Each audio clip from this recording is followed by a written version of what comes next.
Damos gracias a Dios que nos permite iniciar una nueva semana para estudiar la palabra del Señor. Estamos ya en la lección número 11 y hoy vamos a aprender un tema muy interesante, el Padre Celestial. Pero toda la semana estará tratando de ayudarnos a comprender uno de los grandes misterios del universo, la deidad, el Padre, el Hijo y el Espíritu Santo. Y digo que es uno de los grandes misterios porque hay cosas que ya se nos han revelado. En la Escritura tenemos suficiente evidencia sobre el Padre, el Hijo y el Espíritu Santo, pero hay cosas que escapan a nuestra imaginación. Hoy le vamos a pedir al Señor que nos ayude con su Espíritu Santo para comenzar a conversar un poco sobre este tema. Nuestro pastor Denis Perla se unirá en la semana con la ayuda de Dios para poder profundizar en algunos de los aspectos que son tan importantes cuando hablamos sobre el Padre, el Hijo y el Espíritu Santo. Hoy vamos a orar pidiendo que el Espíritu Santo ilumine nuestras mentes. Querido Padre, gracias te damos por tu palabra que nos muestra cómo eres tú y quién eres tú. Gracias por esta maravillosa revelación de las Escrituras.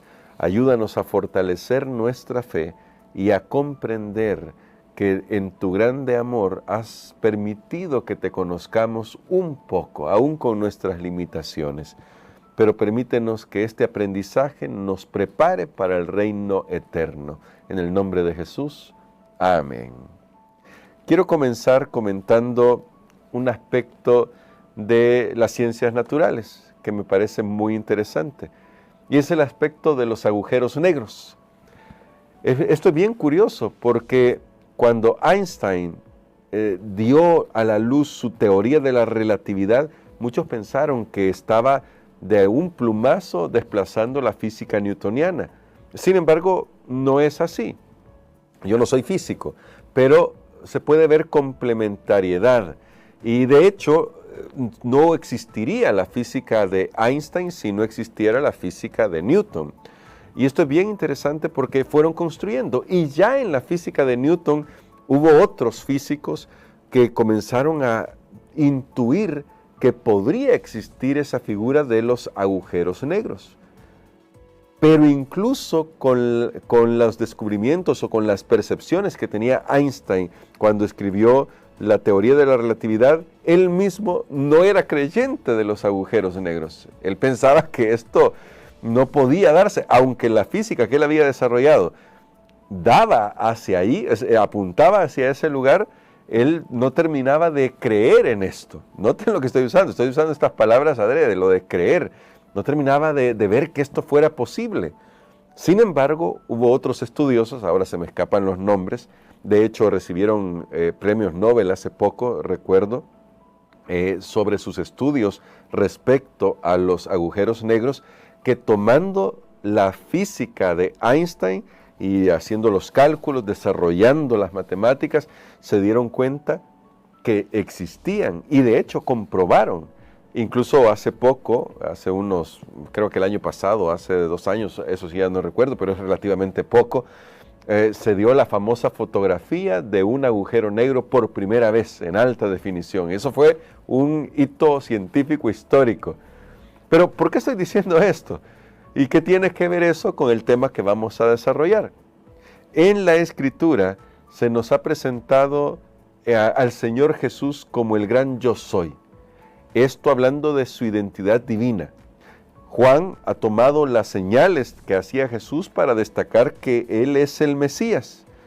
Y la palabra de Dios nos muestra que Jesús es Dios, pero también nos dice que existe Dios el Padre. Y en la sección que comenzamos a estudiar ya la semana pasada, se nos va a abordar el tema del Espíritu Santo, a quien la Biblia pone en igualdad con Dios Padre y Dios Hijo. Y algunos se preguntan, ¿cómo es esto posible? ¿Será que realmente existe esto de la deidad? Algunos niegan la deidad, algunos niegan a las 3 personas de la deidad. Incluso han llegado a suponer que quienes creemos en esto, porque lo vemos con la evidencia bíblica, que de eso hablaremos en la semana, pero quienes creemos en esto, creemos en un tipo de ser con 3 cabezas. Una vez alguien me dijo eso, que lo que yo creía era en un ser con 3 cabezas y nada más alejado de la realidad. La deidad está compuesta por 3 personas coeternas que son todopoderosas, que desde la eternidad han trabajado en favor de todas sus criaturas y que comparten todos los atributos que tienen entre sí. Son todopoderosos, como dije antes, son coeternos, es decir, son eternos los 3, y son individuos, son individuales, tienen su propia personalidad. Y aunque tal vez no podamos desentrañar todo lo que implica la deidad, sería ilógico y no sería nada razonable pensar que podemos descartarlo solo porque no lo entendemos. Y justamente por eso destacaba el tema de los agujeros negros. En principio muchos descartaban ese tema porque no lo entendían, pero la física de Newton y la física de Einstein daba los indicios de que podían existir, aunque ellos mismos ni siquiera lo vieron claro.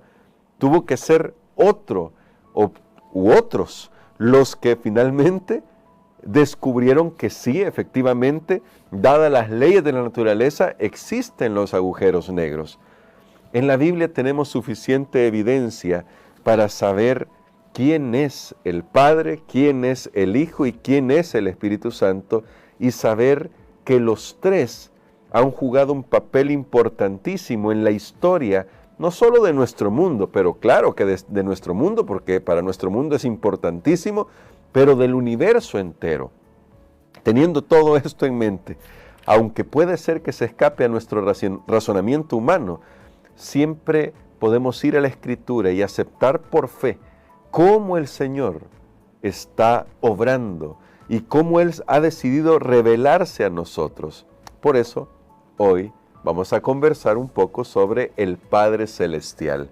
En Juan capítulo 1 se nos presenta la cosmovisión que tiene el apóstol a la hora de escribir este evangelio. Y en esta cosmovisión se remonta al principio, y al principio de todo.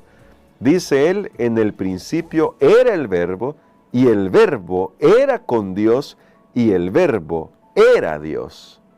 Pero no contento con esto, que nos va a hacer una remembranza a las primeras palabras con las que comienza Génesis capítulo 1, que dice, en el principio. Luego dice en el verso 2 y 3, este era en el principio con Dios, y todas las cosas por Él fueron hechas, y sin Él nada de lo que ha sido hecho fue hecho. Una clara referencia a la creación. Así que el apóstol Juan nos está diciendo de que Jesús estaba en la creación, pero de hecho está diciendo que estaba con Dios, es decir, el Padre. Porque cuando leemos en Génesis 1:1, en el principio Dios creó, siempre tenemos en mente al Padre, porque Él es la fuente de la creación. Entonces, con esta cosmovisión, el propósito del apóstol Juan, quiero decir, es que nosotros veamos cómo la intención de Dios fue crear la vida en el universo y luego en nuestro mundo. Son 2 momentos diferentes. Pero luego en nuestro mundo, para tener criaturas con las cuales se pudiera relacionar de manera amorosa. Es decir, el principio de la relación tenía que ser el amor. Ese tenía que ser el principio de la creación. Y mientras estuvo aquí, Jesús nos reveló qué significa vivir sometido a la voluntad del Padre. Y uso esa palabra sometido no en el sentido negativo que usualmente nosotros tenemos. Cuando usamos esa palabra sometido, la gente rápidamente piensa en cosas negativas. Pero a lo que me refiero es a esa sumisión voluntaria que hizo Jesús para mostrarnos quién es Dios, quién es el Padre, cuál es su carácter, cómo es Dios realmente, y permitir, voy a usar esta palabra también, estoy tratando de usar las mejores palabras, pero son palabras humanas de todas maneras, pero permitir que se restableciera la relación que una vez fue rota en el jardín del Edén. De eso hablaremos un poco el día de mañana. Pero ¿cómo presenta Juan al Padre? Noten las acciones.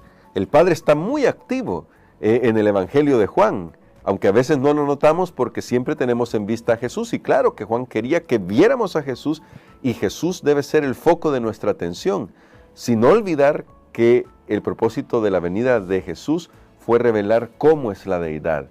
Y en San Juan 3:16, por ejemplo, en ese texto famosísimo que tenemos en la palabra de Dios, dice así: porque de tal manera amó Dios al mundo, que ha dado a su Hijo unigénito.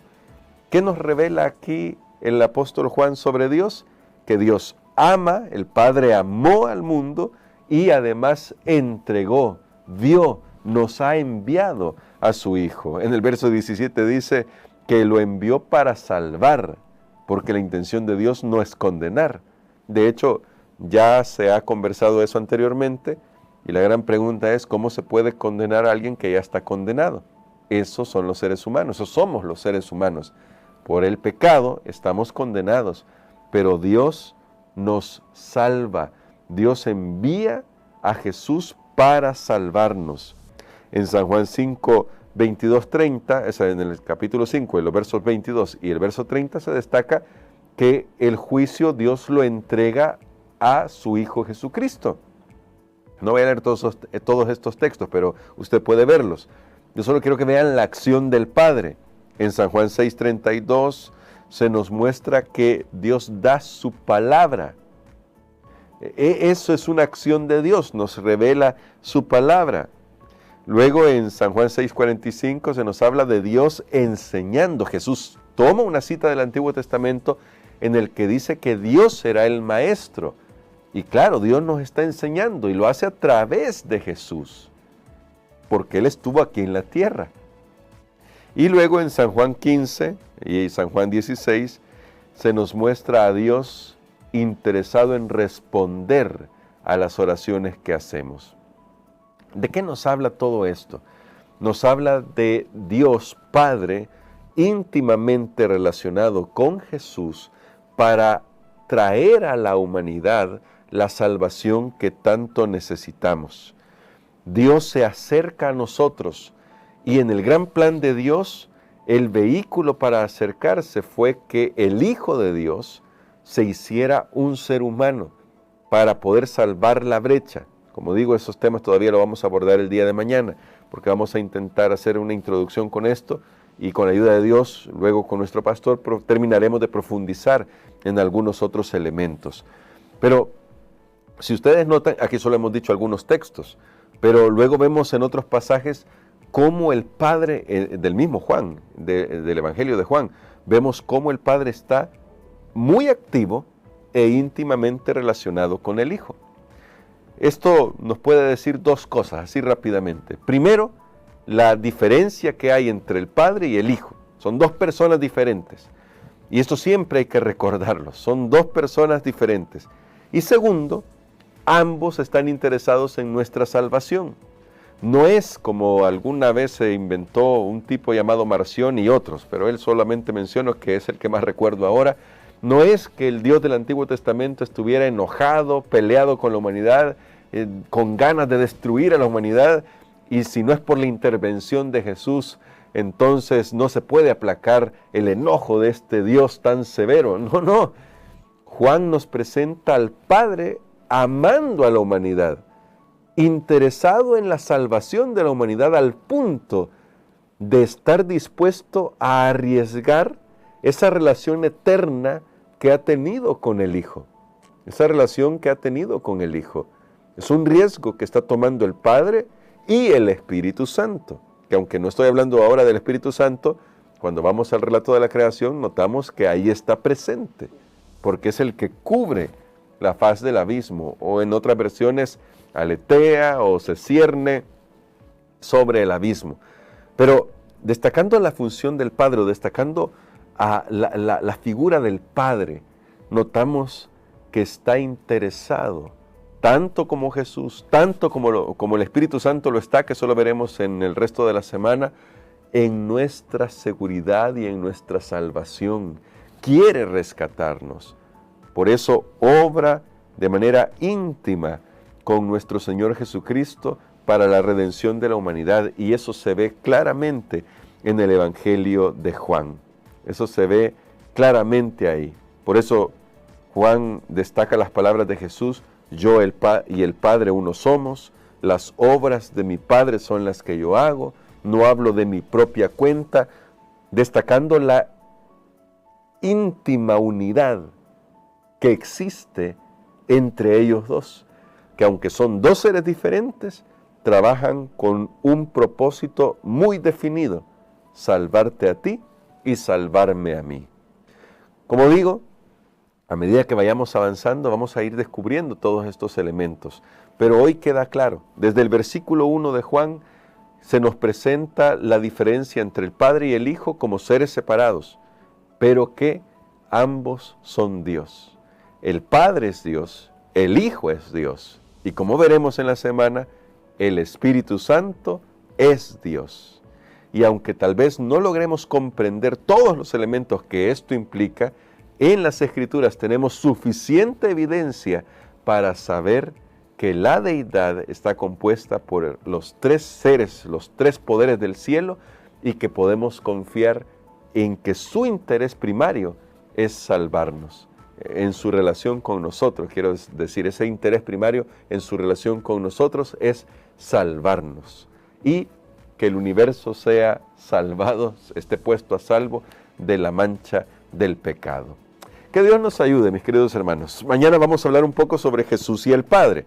Y vamos a ver algunos elementos que continúan con estas ideas que ya estamos esbozando este día. Pero vamos a orar pidiendo que el Señor nos dé sabiduría para entrar en este misterio que es maravilloso. No pretendo yo aquí que puedo explicarlo, ni es mi intención pretender tampoco que al final de la semana habremos logrado dar todos los detalles. No es la intención esta. Nuestra intención es mostrar la evidencia bíblica para que luego con ella, por fe, aceptemos cómo Dios está trabajando en nuestro favor. Querido Padre, gracias te damos por tu palabra, porque en ella nos das esta revelación maravillosa. Aunque en nuestra mente finita no logramos alcanzar a captar todo lo que implica la deidad, y cómo esa relación estrecha entre el Padre, Hijo y Espíritu Santo es tan singular, aunque no logramos imaginar siquiera todas las implicaciones que eso tiene, te damos gracias porque en tu palabra tú nos has revelado tu amor por nosotros, nos has revelado la obra de Jesucristo y nos has revelado la obra del Espíritu Santo.